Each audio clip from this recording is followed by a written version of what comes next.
Sometimes the habit that once kept us safe slowly become the very wall that traps us. We call it coping. We call it survival. But beneath the surface, something deeper is happening. A quiet numbing, a disconnection from what we truly are. Tonight, we explore what happens when numbing meets awakening and why discomfort may actually be an invitation. Welcome to Inner Peace Better Health, a space where we gently explore connection between inner awareness and lasting well-being. Today, I am joined by Dr. Christiaan Oranje, who brings a deeply lived perspective at the intersection of psychology, spirituality, and conscious transformation. In this episode, we are exploring what Dr. Christian calls the triple dynamic numbing, unconscious pattern, and the 5D transition, and what, more importantly, means for anyone who feels stuck, disconnected, or quietly exhausted by life as it is. Welcome to the show, Dr. Christian. Yes, Nazish. Thank you so much for offering me this opportunity because it is always a great pleasure that the gifts I would like to share is now also something that I can now offer to your audience. Absolutely. Wonderful. So, before we talk about framework or concepts, I want to start with you. When you look back at your own life, what feels most important or for listeners to understand about how this path began for you? Well, it has been quite a journey, I have to say, and it started in my life with experiencing a few traumatic events just before or during and after birth, and I counted them. It's have been 12 of them in total, and this in itself to come into life with those kind of experiences and imprints, you can imagine that that had a great influence on how my life further unfolded. Yeah, for instance, it showed up in suffering from a particular type of depression for 49 years. It happened by one of these events that overnight, one day I was still connected with my light and was cheerful. And then that particular event happened. And the next day I woke up and the light was gone, the light was dimmed, and it stayed dark for 49 years. And what then also happened is that the wrestling with the self sabotaging and self harming tendencies that comes with it, and to see to it that to reduce it to the very minimum.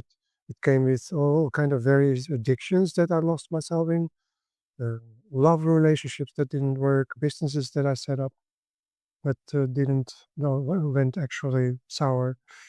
And the interesting thing I would say is that when you look at my life, how it unfolded, it's best can be seen as how a rail travels.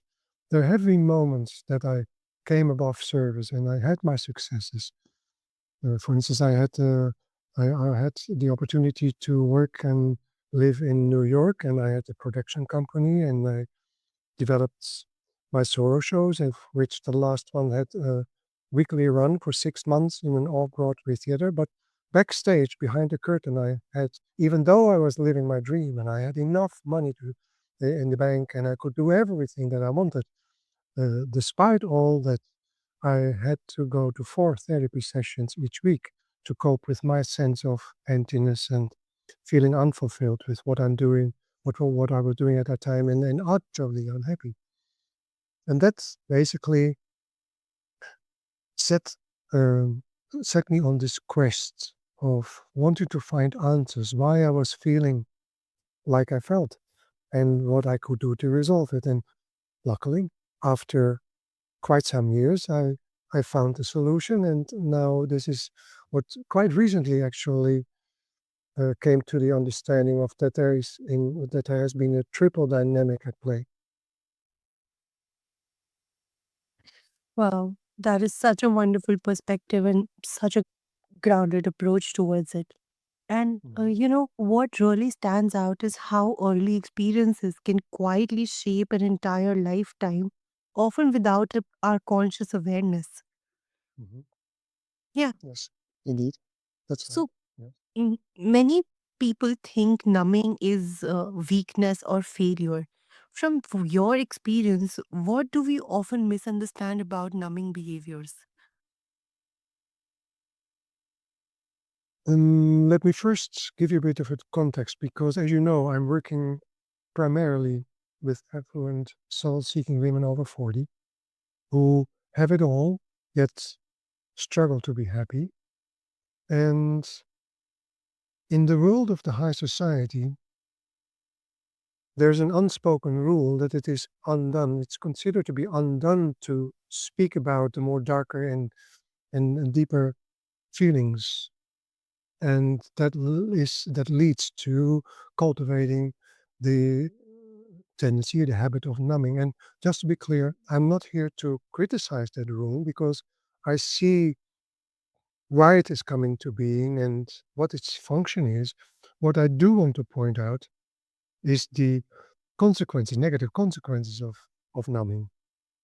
Now, something to add here is that another situation that numbing can come into become a habit is when there is a certain sudden, unexpected, negative, impactful event, call it the traumatic event, is happening. In that moment, so much is happening that's just too much for the one who's experienced it to process it all at once. So they just have to push what is too much to handle in their subconscious unconscious.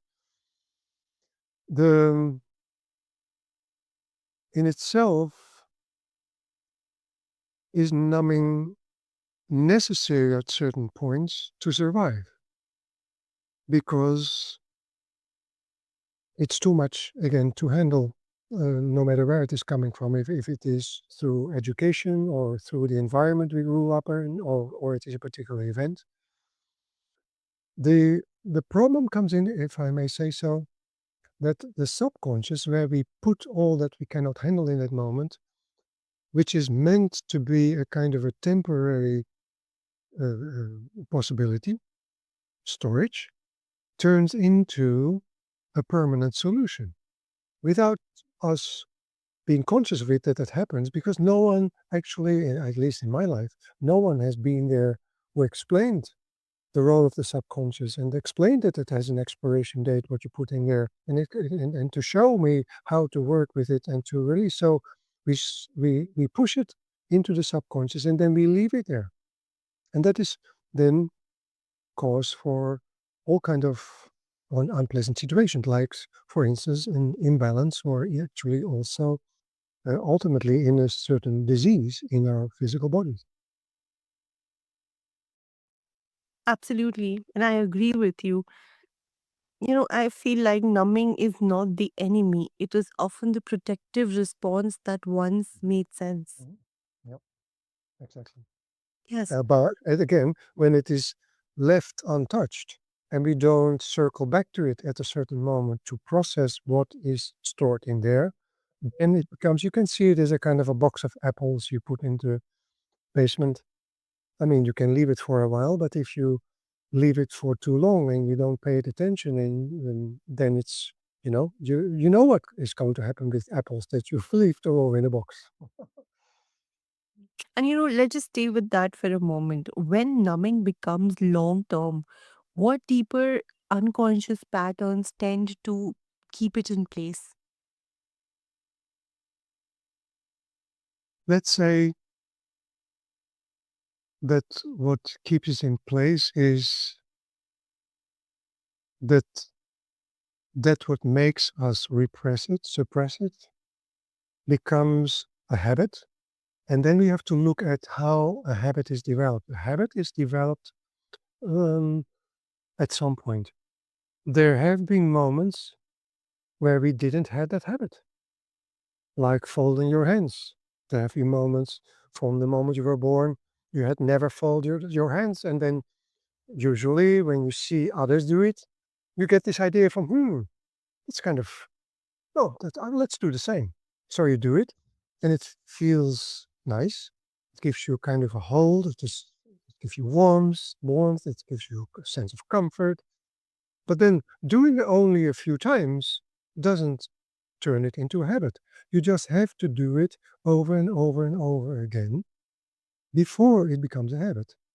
Now, in itself, again, we speak here about a wonderful feature. Think about those of you who have a driver license.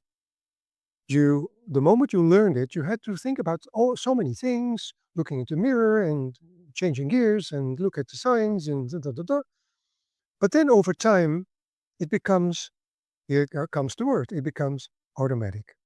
So in itself is a wonderful feature, but when it is also the same principle applied to certain habits that, yes, has helped us to a certain extent, but when those patterns and habits are cultivated longer, it also turns into what we call autopilot. And that's where we lose kind of control over it because then it takes it over also without our consent, also without us giving it permission to do so. It just starts to do its thing. And that's basically where the challenge and the issue, the problems and the difficulties are starting to come in.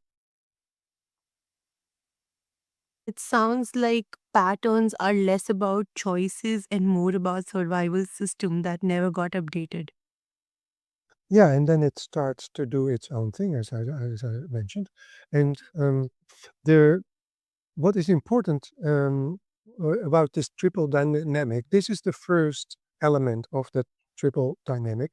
The other two elements come into play in this way. Let me say this, that we are created with a conscious and subconscious and an unconscious. And the characteristic of the sub and unconscious is that we have stored things in there of what we are not yet or not anymore conscious of. Now, there are exceptions, but there are situations, so there are exceptions, but usually we can only work like resolve, release, heal, and transform something that we are aware of. Think of it the other way around. If we don't know that we carry something in us, how can we then work with it? So the question becomes, how can we become conscious of that, what we are not yet or not anymore conscious of? And that where comes into play an expression in Sufism that says, all in this 3D reality is done with mirrors. So, and that has to do with the transition into the fifth dimensional way of living. Just give you a little bit of a shortcut. The fifth dimensional way of living is not a place to go to, it refers to an inner state of being. And combined with it, in the way I see it, it's not possible to make that transition, which happens inside of us. Not We cannot jump from the 3D reality we live in, and we have been living in for centuries straight away. We have to move through the fourth dimension first. And the fourth dimension serves a very important function, and that is to first cleanse and clear ourselves from the conditioning that doesn't serve us before we move into 5D. Now, how is that when we then think about mirrors? How is life playing that out? How is life helping us to become conscious of what we are not yet conscious of? It is through mirrors, and another word of mirror is catalyst. Catalysts show up in various ways. It can come to us through a specific situation or circumstance we find ourselves in, usually unpleasant. The circumstances and situations work like a road sign. It points at what we need to look at and work our way through and release what we have stored in our sub and unconscious. And another form of catalyst is we meet a particular kind of person or group of people. It can come in a particular physical condition that we are diagnosed with, or it can come through an internal shift, an internal imbalance, emotional and mentally. For instance, this an example of that is someone who is experiencing burnout. So that is the way how the transition into the fifth dimensional way of living and the necessity to move through the first dimension first works.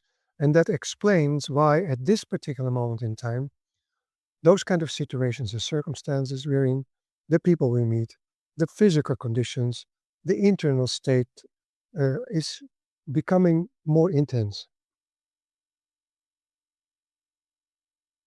I agree. So, I also wanted to ask you, how does this triple dynamic show up in everyday life, especially for people who appear successful, functional, and even accomplished on outside? Yeah. So that's touches then on the third element of this triple dynamic, and that is has to do with that. In my experience, mindset work and work on our subconscious is not anymore giving the results that we hoped it would give, and that has to do with also with the kind of shift we are now in. Now is the time that we have to look into our unconscious. And by the way, this is not something I recommend that you do on your own because it really needs the support of someone who's specialized in it. But just to explain and to give answer to your question, the reason why it is important is this. The habits we are speaking about and the habits that sometimes takes us hostage and we feel imprisoned by, once it served us well, but now it's taking over our lives in ways we don't want it and we feel we have lost control over it. In this unconscious, we will find, and this is now the time to explore that. In our unconscious, we find what I call the root causes of the issues that we encounter. The root causes that are responsible for creating all these kind of unpleasant situations in our lives that we don't want and nor like. The root cause works like a core driver. The core driver is that particular element in us that sparks, fuels, and activates the habits that we carry in our subconscious. With which I mean to say, the habits that makes us do the things and say the things we actually don't want to say nor do, but do it anyway. We can try to change all those habits and do the work to release, resolve, heal, transform it. But most likely, for some, it does work, I admit, but for others, they notice that it's slowly after making those changes, it fades away, and eventually it comes back, and they find themselves at square one again, and then wondering what the heck did happen, what and why. It has to do with that the root cause has been not worked on, has stayed in place, has not been touched, which means that it is the root cause itself that pulls those kind of habits back into place, back to where they have been, and so that means that to look at differently, when we do work on those root causes and make the changes there, then the changes we make in our subconscious to cultivate new, constructive, supportive habits will have a much greater chance to succeed and lead to changes that stick, changes that are durable, sustainable, and long term. And when you think about health, well, that's a kind of a perspective of longevity and growing older and still being with vitality and all these beautiful things that can come from it. And that is such a beautiful perspective, I must say. Mm. It is like the image of surfacing and disappearing alone feels so powerful. Many people may recognize themselves in that rhythm without ever naming it. Mhm. Yeah. Yeah. Yeah. So when someone sends this 5D transition or awakening, but still feels pulled into numbing, what is the first gentle step towards awareness rather than force? The first thing that I do with the affluent women I work with is to make sure that I help them to create for themselves the proper circumstances and conditions to do this deeper work in a safe and secure way. That's the number one first priority. Secondly, because working on the unconscious can become at times a bit unstabilizing, a sense of feeling disoriented, and I invite them to reestablish a more direct conscious connection with their own essence, with their true self, and the other word for it is soul. Now, just as a side note, soul has is it's more complex and there are more aspects and facets to it. But just for the sake of conversation, let me say for now that what we're talking about is called soul. Soul, in going through a deeper transformational process, you can see the function of it as follows. See yourself on a ship and you're in stormy weathers, high waves, you're swept left and right by the winds, and sometimes you go this way and the next day you go that way, and sometimes you think, where is this all going? The moment you place a lighthouse on the shore, that no matter what is going on where you are in this moment, and you have this point of reference that reminds you from this is the direction to go in, and this is what we're aiming for, and this is what you are here to accomplish. Gives a certain kind of stability, and again, a certain sense of safety. Of oh yeah, as a reminder, and the support to do this work in a good way. Absolutely. That is amazing. And I appreciate that emphasis on compassion, not just fixing, not rushing, but listening. And it feels so relaxing and beautiful as it is and less pressurizing. Mhm. Yeah, and that comes actually to another thing. When I talk about that, because of because this is the thing. Quite recently, actually, I noticed that the type of clients that come to me to ask for assistance, and when we come into a conversation with each other, and the issues they want to work with are much more complex and much more severe. And I wondered at some point why.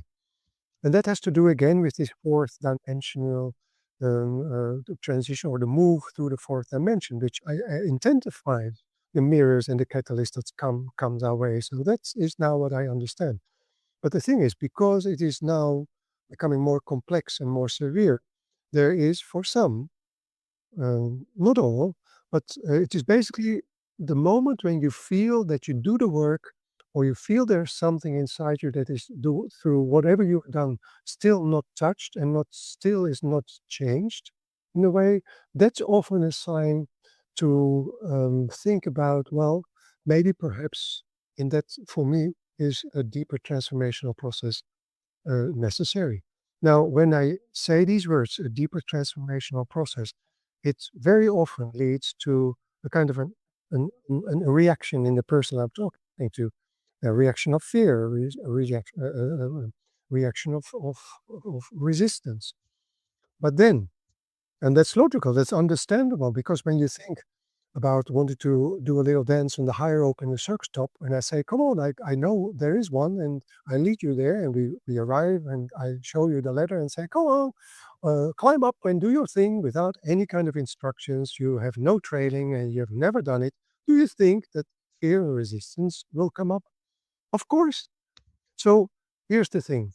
When I properly explain that there are three types of resistances, and how to deal best with them, when I therefore then add and explain the how to's of going through such a deeper process to help you develop certain skills, to give you the correct method that will support you, when I help you to put together a good and decent self care plan When I then invite you to do a daily training to prepare yourself, then very often, and almost actually in every situation, I see that in the person I have opposite of me, the fear or resistance greatly reduces. I agree. And, this is really going to resonate with a lot of our listeners today. And they are going to feel very connected and very enlightened by this conversation with you today. So, for any of our listeners who want to connect with you, feel, they feel touched by your journey and want to learn more about your work, where can they find you? Yeah. So here's the takeaway I'd like to leave you with. Whenever you want to change something or you are confronted with a difficult situation, what most likely happens is that it has a negative impact on how you feel and think. It makes you slide into a lower vibrational, also known as a non resourceful state. It's logical. You're human. For instance, being in fear or having this resistance or being in what is called the fight, flight, or freeze state. That is an example of such a state. But this is the last thing you want to see happening because in those kind of situations, what you actually need is to have the energy, the vitality that gives you clarity of mind, the strength, determination, or whatever you need to be able to deal with it.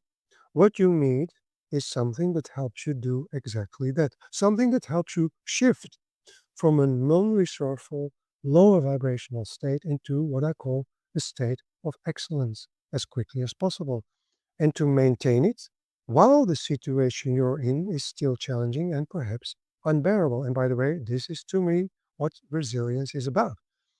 So, for anyone listening who feels that this is something you could use, I love to offer this as a small gift. It's a short, downloadable ebook called The 5 Steps to Transform Any Negative Feeling or Thought, Anytime, Anywhere, in 7 minutes or less.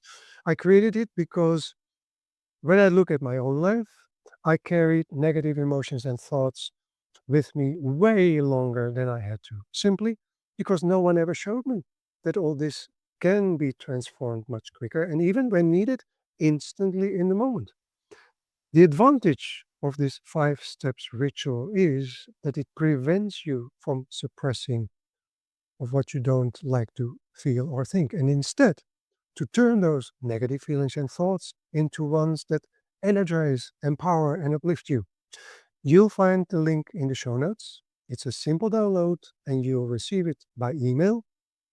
In addition, for those of you here on the call and on the interview, for those of you who have it all, the well-established women, yet still feel unfulfilled and sense the desire to take a deeper step, for you, I'm offering also a complimentary From Pointless to Purpose treasure map consultation. It's a 1 hour conversation where you can experience how I work, ask your questions directly, and explore whether I am the right person to assist you in making the changes you want or need to make. And just to be clear, this is a no pressure consultation. There's no obligation. It is simple an invitation to explore. Wonderful. That is so beautiful for our guest. And I am so happy that our listeners are going to have that opportunity. Thank you so much for that amazing giveaway for our listeners. It is, and I'm absolutely going to make sure that all these details get included in the show notes so that many people can reach out to you and take benefit from this takeaway. Thank you so much for bringing so much depth, clarity, and such amazing insights to this conversation. It was an absolutely amazing experience with you.